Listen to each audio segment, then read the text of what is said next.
Hello friends, welcome to short vlog. சில நேரங்களில் சிந்திச்சு நிதானமாக சில வேலைகளை முடிவு பண்ணுவோம். ஆனால் சில நேரங்களில் அவசரப்பட்டு நம்ம எடுக்கிற முடிவால் பல பிரச்சனைகளை சந்திக்கிற மாதிரி ஆயிரும். வாழ்க்கையிலையும் அதுதான், அதே மாதிரி சமைக்கிறதுலையும் இதாங்க. நான் காலையில் எழுந்திரிச்சதே 7 மணி. அதுக்கப்புறம் 7:45க்கு எல்லா வேலையும் முடிக்கணும்னா முடிக்க முடியுமா? ஆனால் நான் எடுத்துகிட்ட காய்கறியை பாருங்கள், கொத்தரங்காயை எடுத்துக்கிட்டு எவ்வளோ நேரம்டா உட்காந்து அரியறது அப்படிங்கிற மாதிரி ஆயிடுச்சு. சரி, இதுக்கு முன்னாடியே முட்டைக்கோசு இருக்குது, பொடலங்காய் இருக்குது, இதெல்லாம் வச்சுருக்கலாம் அப்படிங்கிற அந்த சிந்தனையே பாதி வேலைக்கு அப்புறம் தாங்க ஓடுச்சு. பாதி காய் அரிஞ்சிட்டேன். அதுக்கப்புறம் இது உனக்கு தேவையா கீதா அப்படிங்கிற மாதிரி யோசிக்க ஆரம்பித்தேன். இந்த மாதிரி எத்தனை பேர் யோசிச்சுருக்கீங்கன்னு சொல்லுங்கள். சில நேரங்களில் சில முடிவுகளை அவசரப்பட்டு எடுத்துட்டோன்னு வச்சுங்களேன், நம்ம அவஸ்தைப்படுற மாதிரி ஆகிடும்.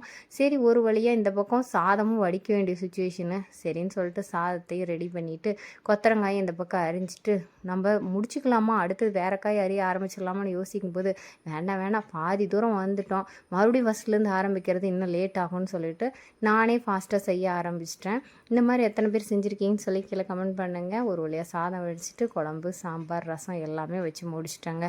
நம்மளால் முடியும் அப்படின்னா கண்டிப்பாக முடியும், முடியாதுன்னு முடிவு பண்ணிட்டோம் அப்படின்னா முடியவே முடியாதுங்கிறத இன்றைக்கி தெரிஞ்சுக்கிட்டேன். கண்டிப்பாக பிடிச்சிருக்குன்னு நினைக்கிறேன். இன்னொரு விலாகில் சந்திக்கிறேன். தேங்க்ஸ் ஃபார் வாட்சிங்.